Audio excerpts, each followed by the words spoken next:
From KPRC2, this is Houston Newsmakers with Khambrel Marshall.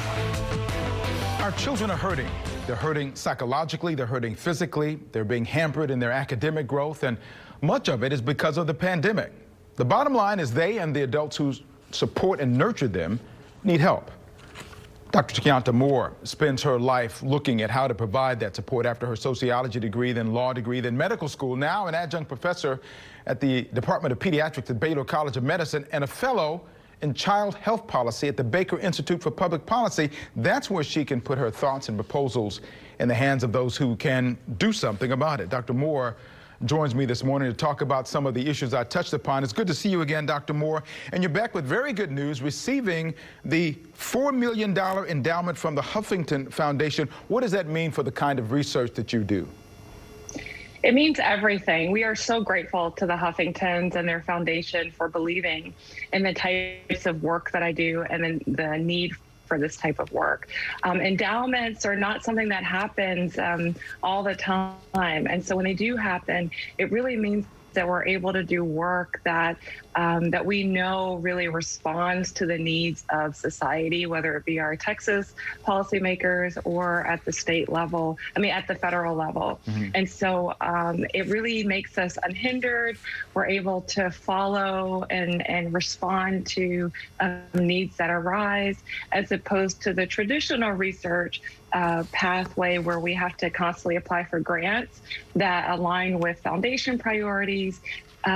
Endowments allow us to be responsive. Mm-hmm. The pandemic has been tough on all of us, and talk about how particularly difficult and hurtful it's been to our children. That's kind of in your wheelhouse. So what kind of impacts have you been seeing?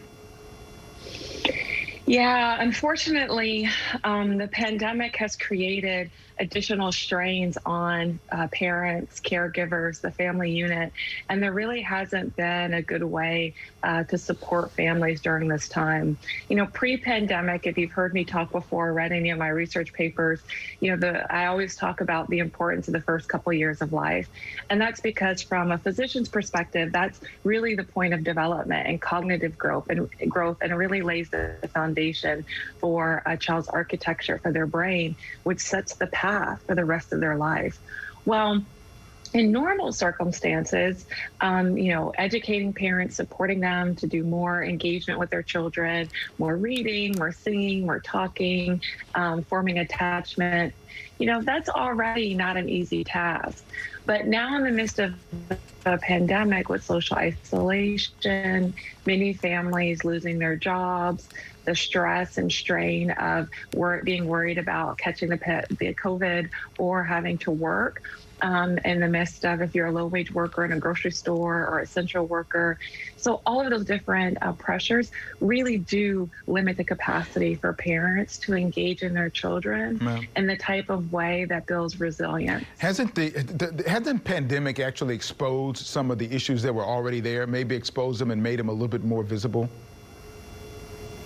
Exactly. Before, as a society, we sort of thought, that's not really my problem. That's between the child and the parent, and it's really not the role of policymakers to be worried or concerned about this.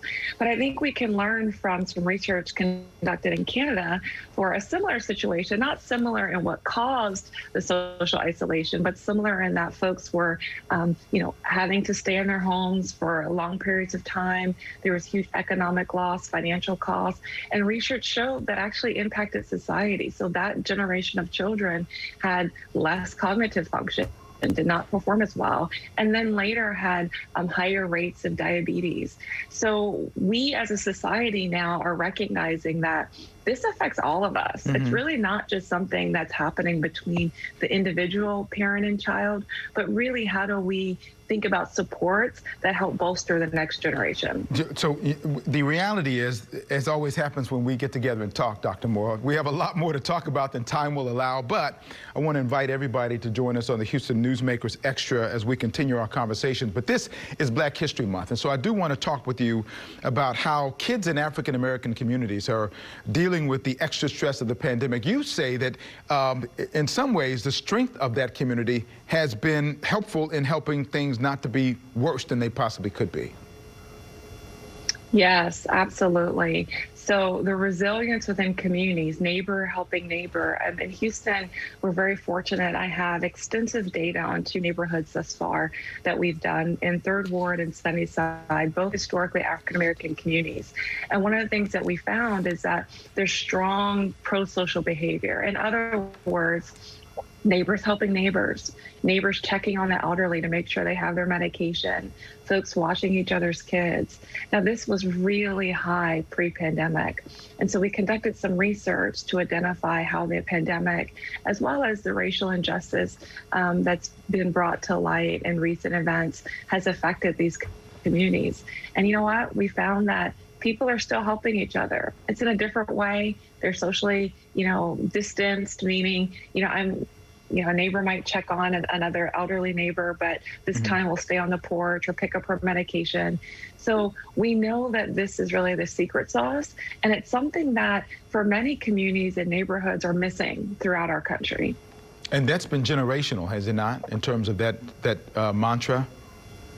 Exactly. It's interesting when you look at the history of research that in the 90s and about, 2000s, going up to about 2015, there's a body of research really showing the strength of African-American families that was deeply rooted in our faith, our spirituality, as well as the necessity and culture of having multi-generational households, or at least living in proximity to those generations.